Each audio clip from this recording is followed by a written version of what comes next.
चलिए एक बार पुनः आप सबका ईडू प्रायोरिटी चैनल में स्वागत है बच्चे।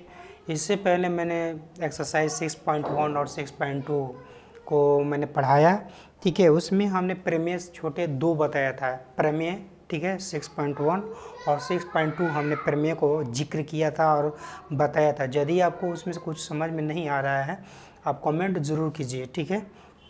एक बात और है कि हम प्रमेय पढ़ेंगे 6.3, ठीक है। इससे जब चैप्टर तभी समझ में आएगा जब आप प्रमेय कीजिएगा तब आएगा, ठीक है। हम अलग से ये इसको बना रहे हैं, ठीक है, चैप्टर में इंक्लूड नहीं कर रहे हैं आपको, ठीक है। तो इसको पहले आप वीडियो को ज़रूर देखिएगा, 2 बार 3 बार देखिएगा। अभी टाइम है, जितना बार देख लीजिए, कोई दिक्कत नहीं है, बोलने वाला कोई नहीं है। लेकिन लास्ट में देखिएगा वीडियो को तो वो आपको काम के लायक नहीं रहेगा, बहुत ज़्यादा हेडक हो जाएगा, बहुत ज़्यादा हो जाएगा। सारे सब्जेक्ट को आपको देखना है, ठीक है। नहीं अन्यथा पछताने के अलावा तो कोई आपके पास होगा भी नहीं, ठीक है। इस तरह से बच्चे इसको ठीक ढंग से समझ लीजिएगा तो आपका आराम से ये एग्ज़ाम निकाल सकता है, ठीक है। मात्र 6.3 चैप्टर तक भी बना लेते हैं आप तो बेहतर तरीके से आपका एग्ज़ाम क्लियर हो जाएगा। इससे 10 नंबर का सवाल आता है, ठीक है। 10 नंबर का तो सवाल आएगा और बहुत इजी भी चैप्टर है, यदि समझिएगा बेहतर ढंग से तो बढ़िया हो जाएगा, ठीक है। थोड़ा हम लोग देखते हैं बच्चे इसका क्वेश्चन क्या है, ध्यान से सुनिएगा बच्चे। आप ही की बुक है, पेज नंबर आपका 145 पेज है, 145। कहा है कि दो त्रिभुज में संगत कोण बराबर हो, ठीक है। संगत कोण का मतलब होता है बच्चे ये एंगल जो होगा इस एंगल के बराबर होगा, ये एंगल जो होगा इस एंगल के बराबर होगा, सी वाला बराबर होगा इस वाले एंगल के बराबर होगा। संगत कोण का मतलब ये होगा ए डी के बराबर, बी ई के बराबर, सी आपका एफ के बराबर होगा। सारे बच्चों को समझ में आ गया कि संगत कोण क्या होते हैं। उनकी संगत भुजा एक ही अनुपात में समानुपाती होती है, इसलिए त्रिभुज समरूप होते हैं। कह रहा है कि ये ए बी जो होगा डी ई के समानुपात होगा, ए सी जो होगा आपका डी एफ का समानुपात होगा, बी सी जो होगा बच्चे ई एफ के समानुपात में होगा। ये कह रहा है कि होती है और इसलिए त्रिभुज समरूप होते हैं, ठीक है। आपकी बुक में भी कुछ बच्चे इसका ये बनाया है, फिगर बनाया, आप देख सकते हैं, ठीक है। ध्यान से सुनिएगा बच्चे, यहाँ पर अपने मन से क्या करिएगा, रचना कर लीजिएगा, ठीक है। क्या कर लीजिएगा, रचना। इस पर P और यहाँ पर Q का रचना कर लीजिएगा। देखिए बच्चे ध्यान से सुनिएगा, ठीक है, एकदम धीरे धीरे आराम से इत्मीनान से। देखिए आपको दिया क्या है, दिया है कि त्रिभुज, दो त्रिभुज दिया है त्रिभुज ए बी सी और डी ई एफ, ठीक है बच्चे, ट्रायंगल डी ई एफ लिख दिए, ठीक है। सारे बच्चों को दिखाई दे रहा होगा। देखिए बच्चे आपको दिया क्या है कि ए एंगल जो है ये डी के बराबर होगा, संगत कोण बराबर है, बी आपका ई के बराबर है, देखिए एंगल बी, ठीक है, ई के बराबर है, और सी जो है बच्चे आपका एफ के बराबर, ठीक है। सारे बच्चों को समझ में आया। और क्या कह रहा है बच्चे आपसे कि सिद्ध करना है, क्या सिद्ध करना है कि ए बी जो होगा बच्चे, ठीक है, ए बी जो होगा वो डी ई के समानुपात होना चाहिए, ए सी के डी एफ के, कहीं भी लिख सकते हैं आप। पहले बी सी को भी लिख सकते हैं, बी सी बटा ई एफ। यदि आपको दिक्कत हो रहा है तो पहले बी सी को लिख देते हैं, ठीक है। देखिए पहले बी सी को भी लिख सकते हैं, बी सी बट्टा ई एफ भी लिख सकते हैं, कोई दिक्कत नहीं है। ए सी बट्टा डी एफ भी लिख सकते हैं, ठीक है। ये आपको बच्चे प्रूफ करना है। सारे बच्चों को समझ में आया इतना क्वेश्चन तो समझ में आया होगा, ठीक है। सारे बच्चों को दिखाई भी दे रही होगी, ठीक है। चलिए बच्चे इसके बाद हम लोग देखते हैं कि रचना कैसे करेंगे, ठीक है। देखिए रचना कीजिएगा बच्चे, रचना कीजिएगा। रचना ये कीजिएगा कि आप डी ई पर P बिंदु और डी एफ पर Q बिंदु ले लीजिएगा, ठीक है। और ऐसा लेना है कि ताकि आपका ए बी जो होगा डी पी के बराबर होगा, ठीक है।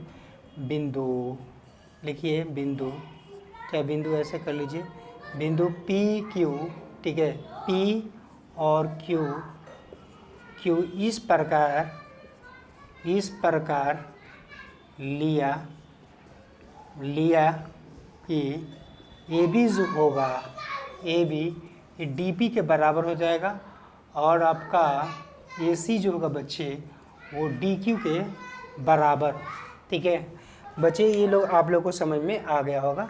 ठीक है, बी सी भी पी क्यू के बराबर नहीं ले सकते हैं। ठीक है, बाद में प्रूव कर सकते हैं इसको, इतना ही लीजिए पहले। ठीक है, इतना में बन जाएगा आपका।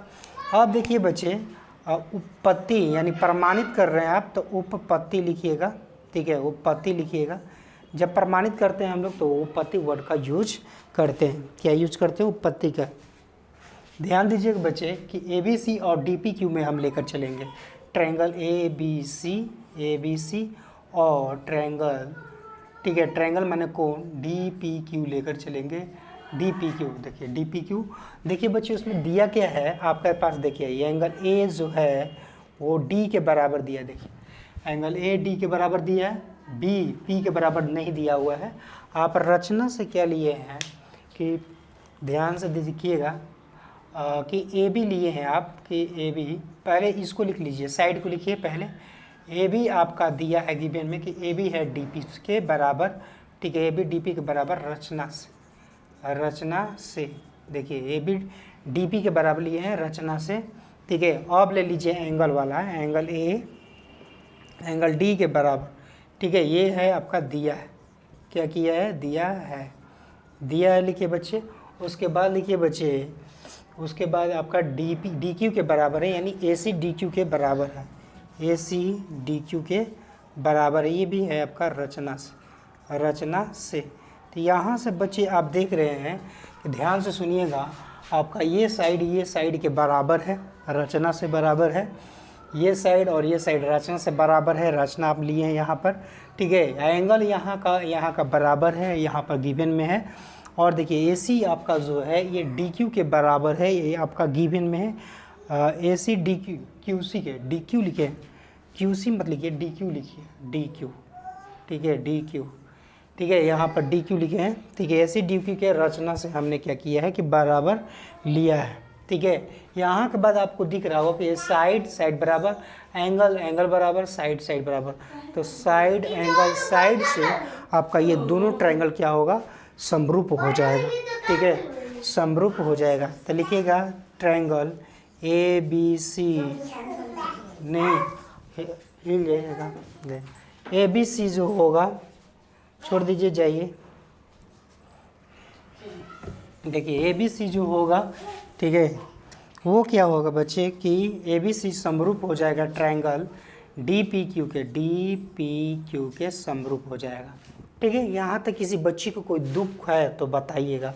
देखिए बच्चे, यहाँ तक यदि समझ में आ गया होगा तो टेंशन नहीं लेना है। यहाँ के बाद ऑटोमेटिक दिखाई होगा कि बी पी के बराबर होगा। यदि समरूप त्रिभुज बराबर है, समरूप है दोनों त्रिभुज, तो समरूप त्रिभुज के संगत कोण बराबर होते हैं। समरूप त्रिभुज के संगत कोण बराबर होते हैं तो बी पी के बराबर होगा, सी क्यू के बराबर होगा। देखिए बच्चे, बी जो होगा वो पी के बराबर होगा। किसके बराबर होगा बच्चे?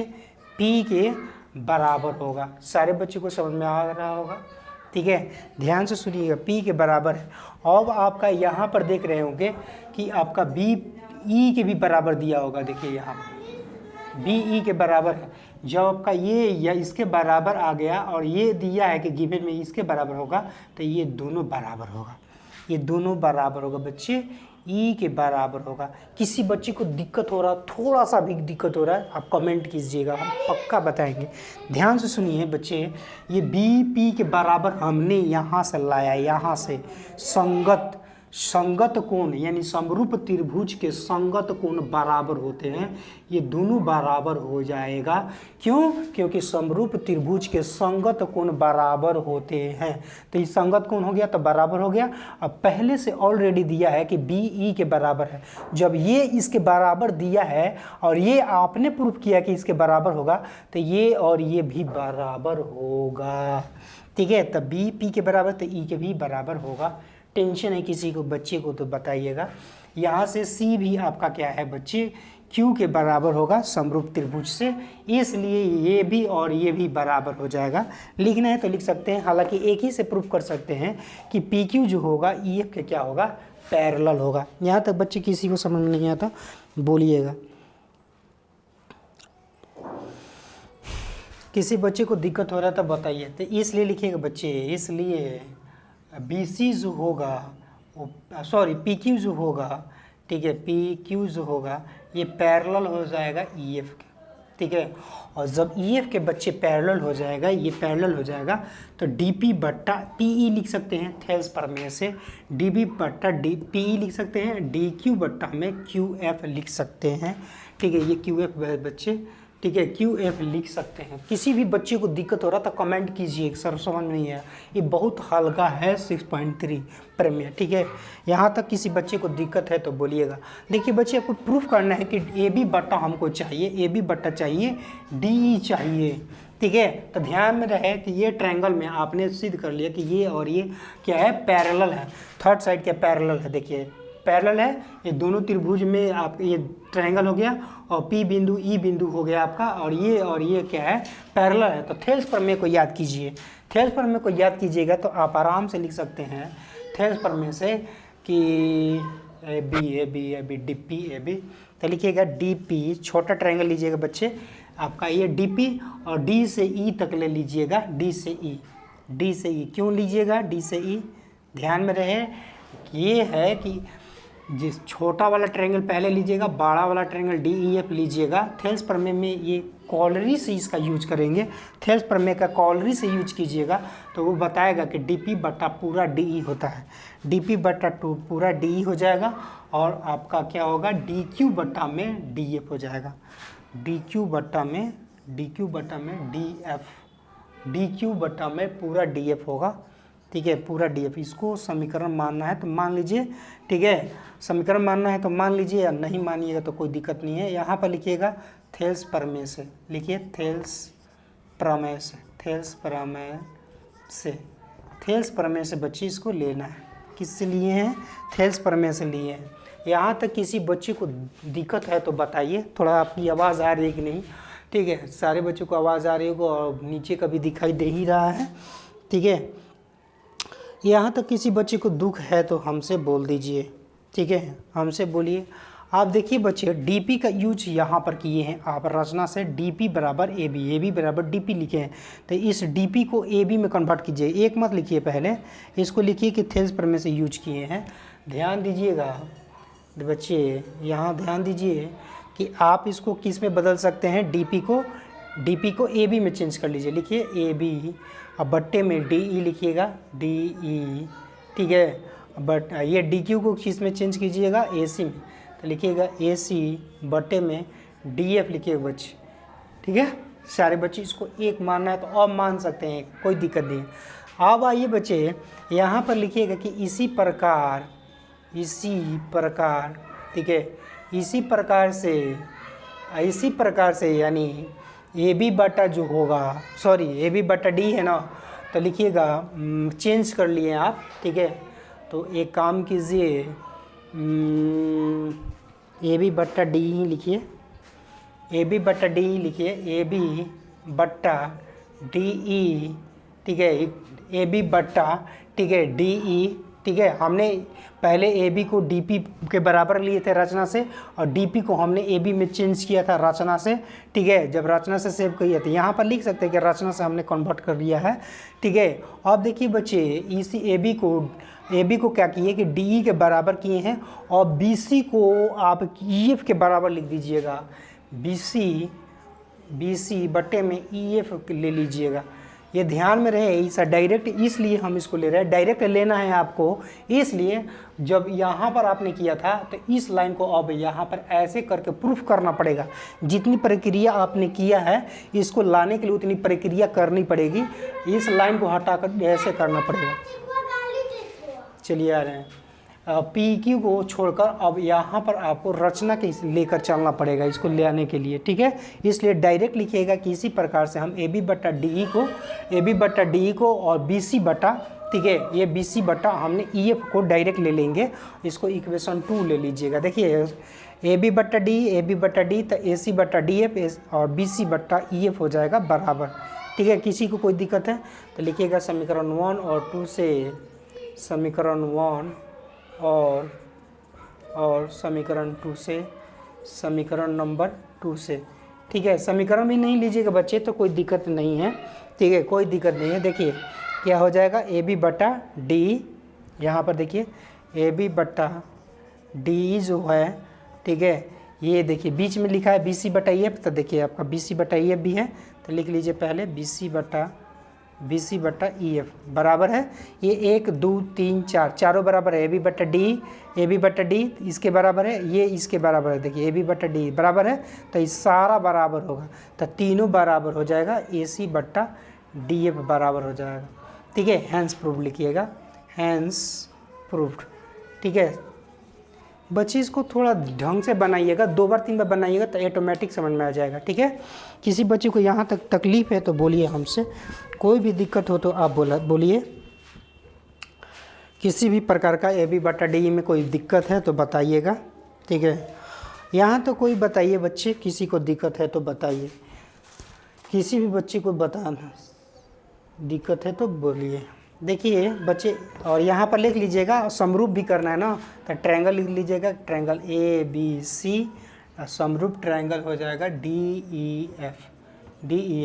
ये किस कसौटी से है, एंगल कसौटी से, एंगल कसौटी से है, ठीक है, एंगल कसौटी से है, ये एंगल इसके बराबर है, ये एंगल इसके बराबर है, ये एंगल इसके बराबर है, तो ये एंगल कसौटी से आपका क्या है, समरूप है। इतना वीडियो देखने के लिए बच्चे धन्यवाद, ठीक है। इसको 2 बार 3 बार देखते रहिए, ठीक है। और इतना वीडियो देखने के लिए बच्चे सब लोगों को मैं ऐसे बात दे रहा हूँ कि आप लोग अच्छे से तैयारी कीजिए, और पिछला जितना वीडियो है 2 बार 3 बार 4 बार देखिएगा, ऑटोमेटिक समझ में आ जाएगा। एक बार डाउनलोड कर लीजिए और उसके बाद पढ़ते रहिए उसको, और कॉपी में नोट कर लीजिए, 2 बार 3 बार 4 बार 5 बार बनाइएगा, ऑटोमेटिक समझ में आने लगेगा। नहीं आएगा दोबारा कहिएगा, हम बताएंगे आपको, ठीक है।